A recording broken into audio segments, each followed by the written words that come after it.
make Steve laugh every time we play that darn thing. Welcome back to the studio, Steve. I appreciate it. Yeah, you were on vacation, huh? I was. Where'd you go? I didn't go anywhere. Just stayed home as a staycation. No, it's It's no not such good. thing, right? You can't tell people at work that you're really in town. You at least have to make something up. I've not learned that trick yet, unfortunately. So what's the last travel you took? Last travel's been probably 6-8 years ago. Let me tell you something. This guy knows technology because he doesn't go on vacation. Right? Exactly. I think he's afraid that if he goes on vacation, he's going to miss out on something that, that's how fast technology happens, though. It does. It changes quite frequently. All right. So let me ask you, what's the most amazing thing, technologically speaking? And it can be computers, it can be, any, app, or what's the thing that, tickled you so much that wow, I can't even believe this myself. Is it schnooksdelivers.com? I'm thinking delivery. I like that. That's possible. That's definitely a forerunner for me, I guess. I figured. Yeah, absolutely. It's just technology when it comes to the interconnectivity of everything. I'm a super geek. I like that kind of stuff. Yeah. So, Internet of Things, everything can kind of just work, and you can use both information. The cool thing to me is you can put your. I got a buddy that's got a refrigerator that tells him his ingredients in his refrigerator are low, and he gets a text that says, "Oh, I got to get milk," and he doesn't have to get a call from his wife. You're kidding. No, it's pretty cool. So they Yeah, I think that's is that Samsung? Because I don't know the brand, to be quite honest, Yeah, but okay. it's really cool. That's that geek side of me that his refrigerator tells him he needs milk and eggs. Yeah, it's interesting because we have some technological thing at home.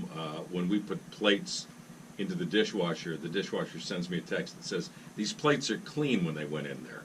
Yeah. My wife has to rinse everything off. The whole thing about I a do that dishwasher too. says, "Put the thing in there." I pre-wash it as well. Yeah, for some everybody reason. free. I don't know. All right. So you want to talk about being a critical consumer today. What's your definition of a critical consumer? So critical consumer is just being aware of your surroundings with everything technology. And that's everywhere, everything from making sure that emails that we've touched on the past, your passwords that we've touched on the past, just making sure that you really truly understand where all that information is coming from and why are you receiving it. All right. Well, so let me ask you real quickly about, I have an RFID wallet.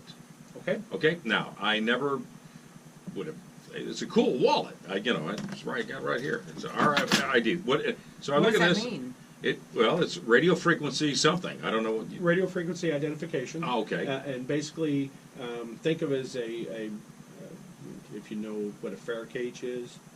I don't. Yeah. Okay, so all your credit cards and stuff have encoded information. Now you have chips in it. Yeah.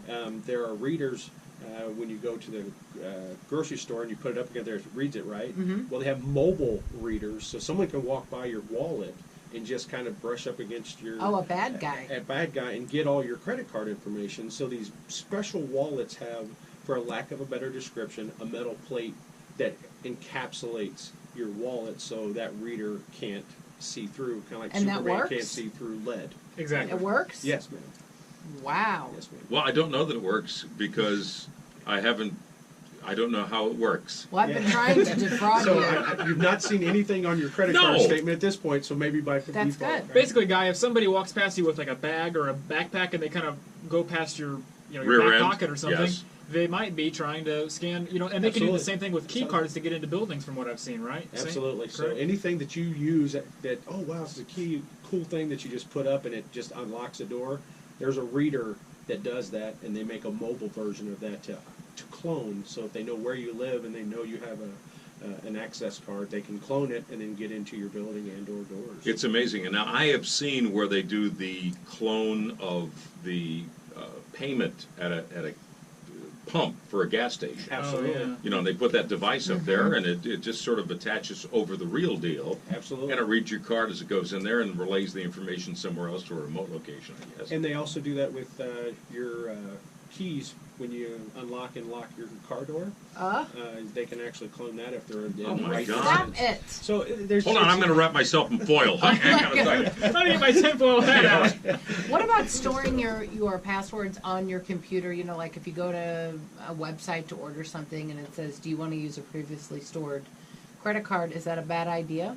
Not necessarily. I do that, but I also have a very strong password to get into that website. So if you have a Okay. weak password and don't manage that password in a secure manner, I mean, not more that I do that or concerning. anything. I'm but, just saying. But I've got plenty of sites that I use that my credit card is stored that I order from frequently.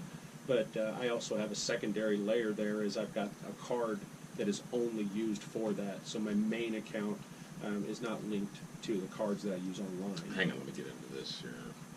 1, 2, 3, 4. Okay, there we go. All right, so we're talking with Steve Heinley, a solutions architect here on the Big 550 with Guy and Julie. So I have a little thing on my phone where, and I use my deal. It's got all my information here, but so I use my thumb. Right. The phone recognizes my thumb. My you know. But I was talking to somebody the other night, and they say, well, you know, I mean, there's, you know, there. And I don't know if this is just an old wives' tale or they're making stuff up, but you know, now somebody can read that thumbprint when you do that, or that your phone or your desktop at home with the camera, you know, that somebody could actually see through the camera. You're supposed to be using your second left toe. Oh, is that it? Yes. I use my third on my right foot. So, if you need So yeah, I mean, how safe really are we with, you know, I mean, with this is encrypted, you know, and I open it with my thumbprint, but is this really safe? I've got almost everything on here. Yeah, it's safe enough. It's kind of that goes back to that critical consumer mindset. The mindset is you have everything in one place. Mhm. You have a secured application that just so happens to use what they call biometrics, which is your thumbprint. The likelihood of that being hacked is very minimal compared to an unencrypted scenario that someone finds your phone and can't get into it. So the key there, the critical side of me says, if that phone, worst case, is stolen or dropped or lost, how locked down is that? So if they do access it, is the data truly encrypted in that, is it on that application versus just being an open text file that if they open it, they can read it? So you'd have to just make sure that every application on your phone, on your app, or on your PC is truly encrypted, and that you just are thinking worst case scenario, not in a bad way. Just How do you know, what do happened? that though? Like, is there some sort of software or an app or just? Unfortunately, it's harder to know that from a baseline consumer than talking to a geek that just lives and dies in it. So, a lot of the review sites that are out there have the top tens, those kind of stuff. So, a reputable website will kind of go through and look at those. I love that. options. How do we find the reputable website? Absolutely. Wrap yourself in foil. Yeah, absolutely. So it's research and being willing to ask the questions. There's no, I'm a big believer, there's no dumb question when it comes to IT. Believe it or not, one day when I first started, I didn't know what a keyboard was. I just had been at it for decades, and now I do. What is Yeah, what a is a keyboard, keyboard? it's this little thing you push. Oh, that's what that is. Okay. Yeah, I thought that was a typer Yeah. unit. Typer. All right, thingamajig. Yeah, thingamajig. You're right. Somebody on our text line, 84126, what is better for internet security, PC or Mac?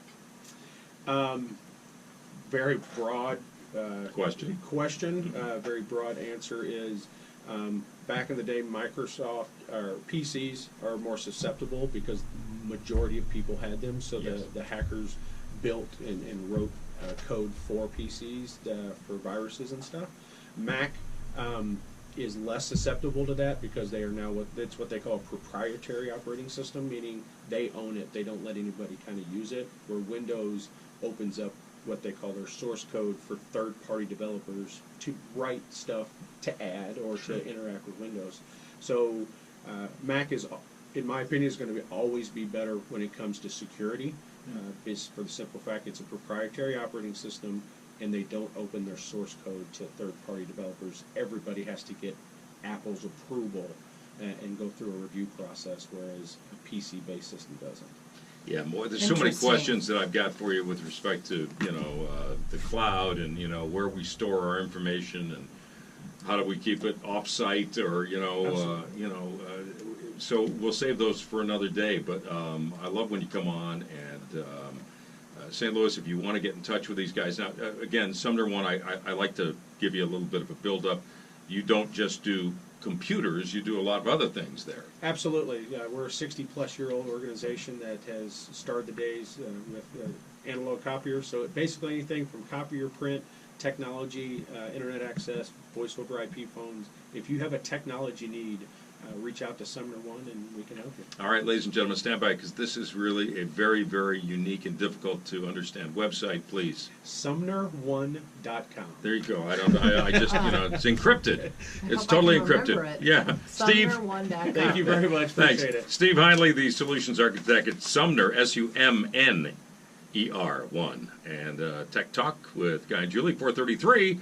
Let's go to the Golden Oak Lending Traffic Center. Tim Weiland has got it all together for a Friday afternoon, and I imagine it's going to be a race home. Tim? Slow one for the most part.